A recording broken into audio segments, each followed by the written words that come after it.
I'm often struck with the timeliness of a number of the Gospels.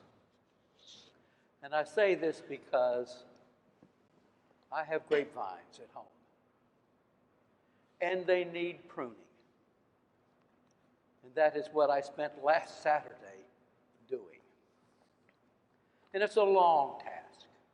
The vines grow long tendrils, very long ones. And they get woven in and out among each other.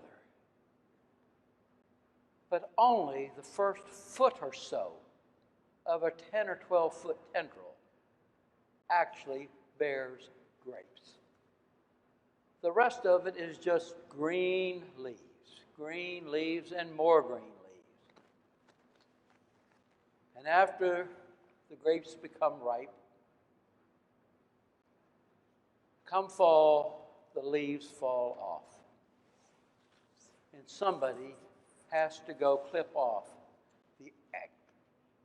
all of these tendrils because they will not keep growing, starting again in the spring, and produce fruit. You have to clip them off way back towards where the fruit actually grew. And you clip them off and unweave them, take them out, and they are worthless. There isn't anything you can do. You burn them in the fireplace. Sometimes the altar guild likes them because they can take them and weave wreaths for Christmas out of them. But they need to be pruned, because if you don't, they will not produce fruit again. Jesus used this image because it's something the people would have been familiar with. Grapes are everywhere in Israel. And it's a nice image, but what does that have to do with you and me in today's world? And it caused me to reflect on pruning. I can remember as a kid being pruned by my parents. And it was generally with the words, "Who do you think you are?" Clip, clip, clip, clip, clip. Or, you know, you're getting too big for your britches. Clip, clip, clip, clip, clip. In recalling this, it took me back to a recent pruning that I had. As I was going through the ordination process, I got pruned. The Commission on Ministry pruned me a little bit. I mean, they pruned me right good. And for those who aren't familiar with pruning, they use sharp instruments. I have clippers and things that hurt. And there were things that were said and done that hurt. And then I was required to take a class, clinical pastoral education. And I got pruned there. Again, sharp words.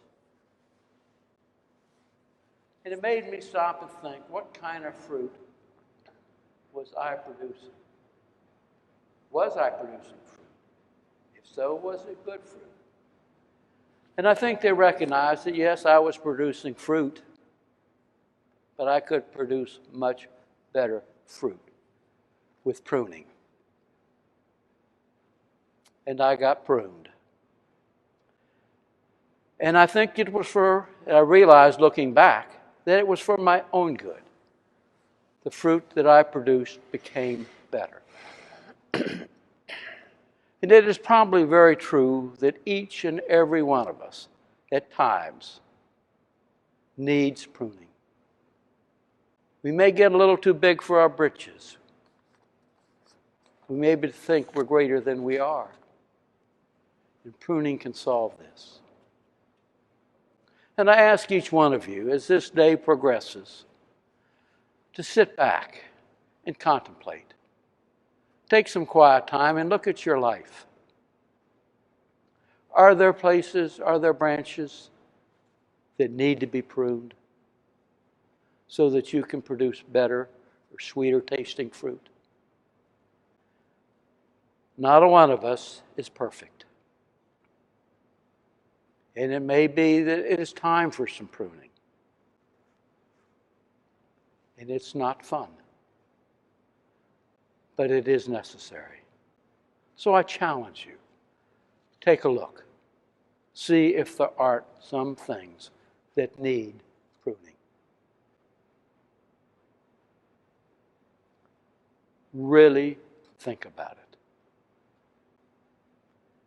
And if you need help, you can either call on Father Alex or myself, and we will be glad to help you gently with any pruning.